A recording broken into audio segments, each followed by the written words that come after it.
Welcome back, ladies and gentlemen. This is Luke from Guild Umbra. In this video we will be going over the DPS Warrior. I will walk through a build, kind of talk about some things, reasons I don't take certain abilities, reasons I don't take certain amps in this particular build. So anyway, let's dive right in, but before we do that, actually let me talk about stances. I know it's blinding flash of the obvious, but as a DPS warrior, you should be in your Juggernaut stance, which is it increases the damage you deal, and as a result of that stance, it also decreases the amount of mitigation you have. Just FYI. Anyway, let's dive right into our build. Our first ability I chose was Relentless Strikes. This is your basic attack. It deals a certain percent of damage based off your assault power. It can hit up to 5 foes and builds 180 kinetic energy. The next build, or gosh, I keep saying build, ability that I chose was Power Strike. Now, this is a multi-tap ability. You use it once, and you'll see on your screen a little cooldown, and it'll say like 1 of 3 or 1 of 4 rather. Because the thing is, it can be used after your first time 3 more times, so you can use it 4 times total. It is your main DPS ability as the warrior, and a little later on we'll talk a little bit about in our amps some things about the cooldown of it and whatnot. Next ability is Leap. Now, I'm not 100% sold on this ability. I get the point of taking it. Get out of sticky situations, get to an enemy, maybe you want to get out of a telegraph, or maybe a boss is removed itself from its initial position and it's far away and you need to get there quickly. Well, like for example in Storm Talon Lair, the second boss, one of the boss mechanics he does is he knocks you back and your whole party has to rush through these like maze of tornadoes and lightning bolts on the ground. And what the boss is doing is he's channeling. So the quicker you can get there and get off your CC break, or your hard CC rather, to stop his cast, the better it is for the group. So I could see some situations like that. Also, Experiment X89, raid boss. You need to have a movement ability. Well, this is one of them. So, you can obviously take it for something else. I just needed to put something else on my bar for this build, and I chose to do Leap. Okay. But what it does is, I went on a big rant, is it leaps you forward 20 meters, deals a certain amount of damage, and it's physical damage to 5 foes. So, that's what it does. Next ability I chose is Breaching Strikes. It's a pretty cool looking ability in my opinion. It deals a certain percentage amount of damage to 5 foes and builds 125 kinetic energy, which is, I didn't talk about kinetic energy. Basically you have this build up thing. Most warriors and other MMOs have like rage or some sort of resource that builds up as they attack. Well, that's the point of the warrior.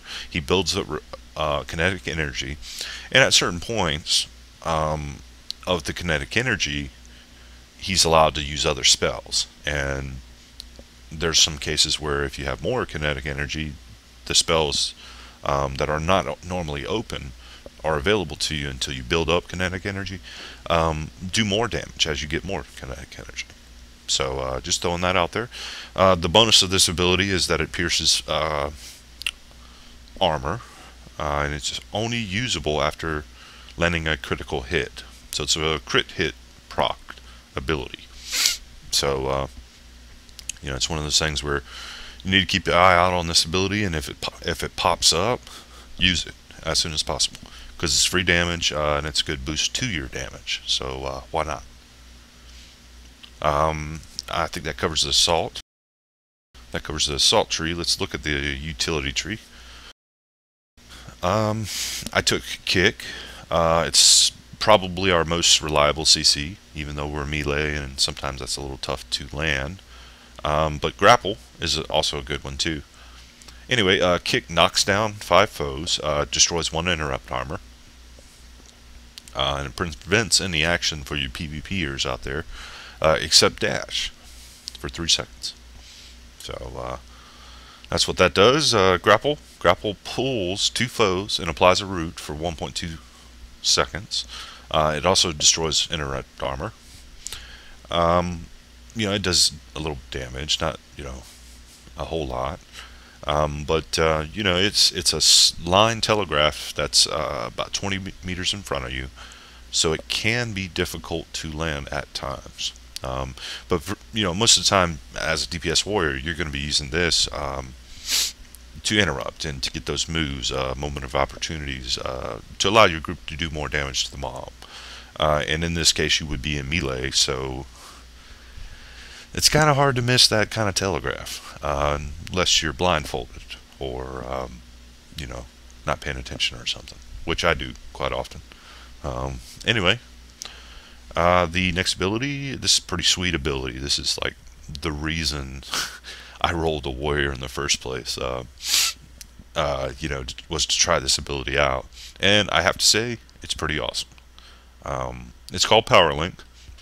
Basically, what it does is, it's a big AOE ability telegraph. But what it does is it connects you with other members in your party. It can be up to 4 members and yourself, so 5 people total, and increases the damage dealt by those 5 members by 22.9% for 10 seconds. So, it's a utility ability that I believe falls in that have to have. A lot of people say, well, I don't want to be pigeon-toed into taking this ability because I'm a warrior. Well, you don't have to. I've been told that usually the roles for warriors and raids are, especially the DPS warriors, are that you run like a debuff build, which is my next build that I'm going to be talking about, and the other guys run Power Link. But the more warriors in your raid that have this ability, they can keep it up. If you have good communication and be like, oh, okay, it's about to go off, I'm going to use mine next. Okay, you use yours next. So, you can keep this, if you have enough warriors in your raid, up for a very long time. 25-second cooldown, it comes off pretty quickly, too. Especially if you take those amps that reduce your cooldown. So that's enough about that ability. Next one is Defense Grid. Now, obviously, you could switch this out. I think it's a great ability to bring along. It gives, what it does is it creates this big circular telegraph field, and anyone who's in that field, they're given defense, which is they reduce the damage they take by 23.4%. So a pretty sweet ability. Even though you're damaged, I still like the fact that you can bring something else to the table. You can do something in the group that helps everyone, not just yourself. So I like that. And that's why I have it in my build. Real quick, let's talk about the tiers. I think as a warrior, in the current state of the game, it's important to have both of these if you have them on your bar, both Relentless Strikes and Power Strike to tier 8. And then you can branch out from there, depending on what you picked, other abilities you picked. So anyway, the tier 4 for the Relentless Strikes, it has a 20% chance to grant efficiency for 5 seconds. Efficiency is it reduces the kinetic energy decay by 3.4% for 5 seconds. Stacks 3 times. So basically, by taking this, you don't have to worry about focusing as much on auto attacks to keep your kinetic energy up. So, it's kind of a big deal to take that both of those tier 4 and tier 8 abilities for the relentless strikes. The next one, Power Strike, I took tier 4 and tier 8. The tier 4 does it deals additional damage while above 400 kinetic energy, and an additional damage even more while above 750 kinetic energy. So even more important to have that the ability to be able to to not have it decay on your kinetic energy. And I just realized I didn't talk about the tier 8. I'm talking too much. The tier 8 for the Relentless Strikes was 20% chance to reset the cooldown of Power Strike, Whirlwind, and Tremor. Now, even though we didn't take Whirlwind or Tremor in this build, you can see where this would be a big deal, because the more Power Strikes we get off, and the idea by using your basic attack to build up energy anyway, you have 20% chance to reset the cooldown of Power Strike. So more Power Strikes, yes please. More smashing faces, yes please. More damage, of course. That's what we're doing. So anyway, the tier 8 for Power Strike applies Empower for 6 seconds. Empower is it increases your assault power by 1.7% of your current maximum. Stacks 3 times, so what's 1.2? So that's 3.4, about 5, a little over 5% increase to your assault power.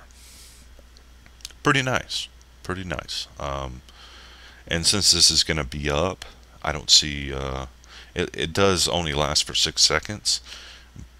But an even more important reason to take the tier 8 Relentless Strikes, because if you reset the cooldown of Power Strike, you're able to keep this empowered buff up, keep your assault power up, and do more damage. So anyway, that was my reasoning for those tiers abilities. Tier abilities are something that, of course, you have a base ability, like this base ability of Power Link. It does increases damage by 18%. For 10 seconds. But as you tier it up, and you receive tiers by leveling up, there's a level restriction on these tier 4s and tier 8s. You increase the damage you deal in this case. So that's what it is, for those who've never seen this stuff before. The next tier I want to talk about is the tier 4 Power Link that I took. It increases Empower by 2.5% for you and your party members within 10 meters. So the people who you didn't connect Power Link to have increased damage dealt as well. It's just not as big as the ones that you linked to. Okay, so you offer more utility to the raid or the group. Okay, why not? The last tier 4 is Defense Grid. Defense Grid is the tier 4. The added effect to it is it increases deflect chance by 2.5%. So everyone in your field gets that buff on top of the already defense buff that it gives, which reduces damage taken by 23.4%. So again, it's one of those things when you're in groups. You don't want to be so damn selfish that you focus on only your damage. That's just my opinion. But when you're in groups, and you kind of want to bring more to the table, and if you can, why not do it? And I still have all my damaging abilities, and I didn't want to bloat my build with a bunch of damage abilities, so that's the build I chose. So anyway, amps. What are amps? Okay, amps are another way to customize your character. Think of skill trees and other MMOs, where in this case the tier 1s typically do static stat increases to your character. Things like strike through, crit hit severity, crit hit, cooldowns, things of that nature. The tier 2s, this second little band that goes all the way around, typically give like a temporary buff to your character. In this case, like by using my overdrive ability, which I didn't talk about, the Juggernaut's overdrive ability, what it does is it resets all your cooldowns. So if you have your power hitter, or power strike rather, I call it power hitter, power strike on cooldown, or you breaching strikes, you just used it off a critical hit, and you want it back up, you pop your innate, which is overdrive. And in this case, because of this amp, it deals 300% technology damage to 5 foes within 8 meters. Pretty freaking sweet. So that's what the tier 2s do, the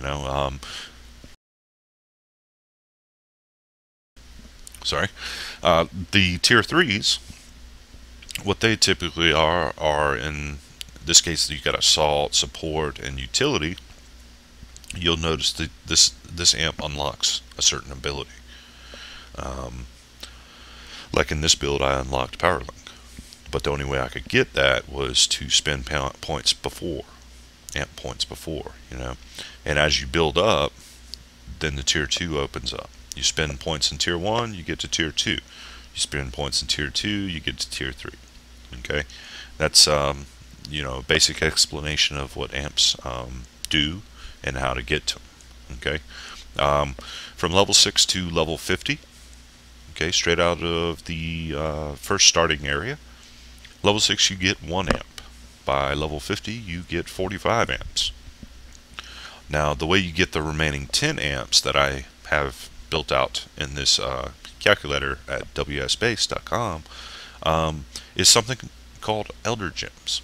Okay, at level 50 you will be going into a daily area, and by doing daily quests you receive something called Elder Points. Over time, Elder Points, as you build them up, will turn into Elder Gems. It's a little meter on the bottom of your just below your limited action set where all your abilities are. You'll have this little meter that as it fills up you get 1 Elder Gem. Okay, there are certain quests that also give you 1 whole Elder Gem too. So basically you take your Elder Gems and you buy the remaining 10 amp points, okay, to fill out this build. Alright, so nobody freak out, okay, it's gonna be okay. I know there's 45 at 50, I know, but in this case there's 55, so it'll be okay. So anyway, I'll talk about the amps that I took, and some that were kind of interesting to me that I could have taken in places of the amps I have currently selected. So anyway, Salt Trees took the crit hit severity, larger critical hits, yes please. Critical hit, the more chances to get a critical hit, so yes please, I'll take that. Assault power, increased damage equals increased assault power, so vice versa. So obviously that's why I took those. Okay, so let's jump in the tier 2 assault tree. The first one I'm going to talk about is Bloodlust. Landing a critical hit against a foe below 15% health deals an additional 120.88% physical damage. Now I don't know where they come up with these numbers, but they're smarter than me. And anyway, chances are you're going to have foes that are going to be below 50% chance, and although you might not always land a critical hit against them, it's out there and it's a possibility. Obviously this is not a have-to-have amp, because the chances of it happening are minimal, but I took it because I was kind of running out of places to put amps. But anyway, the next one, Power Hitter. Landing a critical hit grants an Empower for 10 seconds. Empower is it increases your critical hit severity by 7.5%, stacks 3 times, so that's, if my math's correct, 22.5% increased critical hit severity. I will take that, definitely. Now I could see where, maybe you don't land a critical hit and this buff falls off. Well, you're only sticking at 7.5%. So some people might argue that this amp is not worthwhile because of that, and I could understand that. But hopefully at max level you have enough stats that you will be critical hitting opponents. Okay, so that's pretty sweet. I will take stronger critical hits because it produces more damage for me. So I'll take it. Detonate. I already talked about this. To me, it's a have-to-have amp if you're a DPS warrior, because you're going to be using overdrive. A good warrior will use his overdrive after he's used a majority of his damaging cooldowns, and even some of his utility cooldowns, so that he can make the best use of this amp and of the damage that it produces. So anyway, I didn't go with laceration, and my reasoning was, I'll explain it. Landing a hit while above 250 kinetic energy has a 10% chance to deal 14.8% physical damage every 2 seconds for 8 seconds. Well, the thing about this is, okay, you're going to be hitting your opponent a lot. So unless these lacerations stack up, like, okay, I did 100 damage, and 14% of that, 14.8% of that is going to be a dot. Okay, and then when I hit him the next half second later, does that apply another laceration? No, it overrides it, I believe. So, in my opinion, this is not an amp that I would take. Okay, because it doesn't produce enough for the amount of amp points that we have to put into it, if that makes sense. The next amp, Radiate. Now I could definitely see a use for this. I was kind of iffy on it. What it is when you reach maximum kinetic energy, which I think is 1,000 kinetic energy, you deal 21.6% technology damage to all foes within 8 meters every 2 seconds for 6 seconds. So, I could see its uses. It's, again, an iffy amp in my opinion, though, because chances are you're not going to always be at full max kinetic energy. Maybe you are.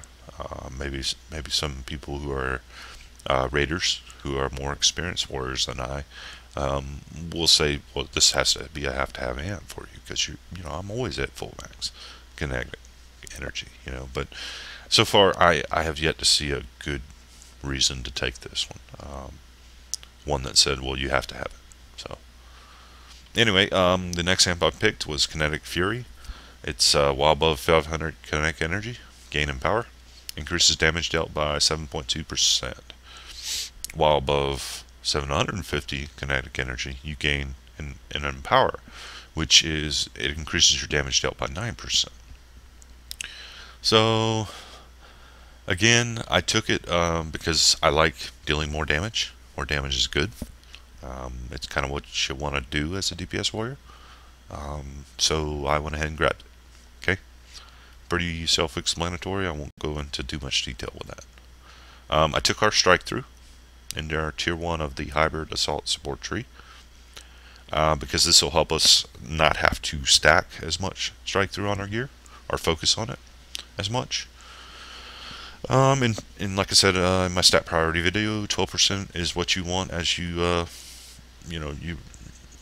want to get into raids. Well, you have to have 12% strike through. You need it in order to not have your abilities to be deflected. So these 3 amps help with that. Okay. And kinetic bursts. Your attacks that build kinetic energy will build an additional 200 kinetic energy. Can only occur every 8 seconds. Now I took this ability because, okay, the attacks that build it, in my case, is going to be Relentless Strikes. Well, what that does is it every time you use it, it's 180 kinetic energy. But with this amp, it's an additional 200 kinetic energy. Okay, so in other words, it gets you more energy in order to use other abilities that you have to have more energy to use in the first place. Okay. All right. Pretty much the rest of my points are in the utility tree. I took cooldowns. I took dash region, and I took 1 point of CC. But now these are a couple amps that obviously you could switch out. Okay, this is a play style for me. I don't like to be dazed. In other words, if for some stupid reason I pull aggro off the tank and I'm running or using my sprint key and I get attacked, I get dazed. Well, this amp stops that. Now I can see where people say, well, you don't need to take that. And I see their point. But I took it to basically get enough points to get power strike, or power link rather. The next amp, speed burst. Basically, dashing increases your movement speed. First time you dash, it's 10%. Stacks up to 3 times. So if you dash, well, you only have 2 dash charges, but let's say that you build a 3rd dash charge pretty quickly, you can have increased movement speed up to 30%. Although it'll fall off probably within the 6 seconds that it grants you that buff. But again, another amp you can switch out if you choose to. Bust out, performing a CC break restores 28% health every 1 second for 4 seconds. Can only occur every 30 seconds. Now, obviously, I took this and I don't have the CC break in my limited action set. But, I got to thinking the other day, it's like there's a few fights where a CC break in PvE would be needed, so I'd be switching out abilities anyway to get that CC break. And if I ever needed it, it would always restore a majority of my health over 4 seconds.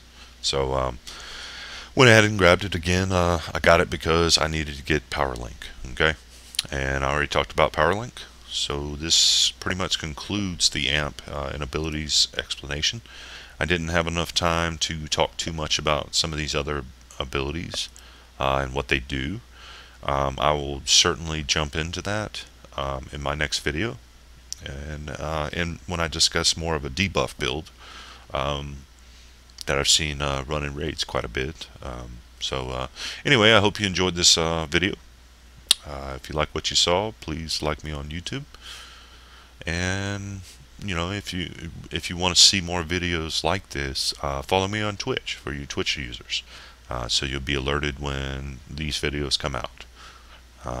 Again, this is Luke from Guild Umbra. I hope you guys have a great night. Let's tune in next time for our debuff DPS Warrior build. Thank you. Have a good night.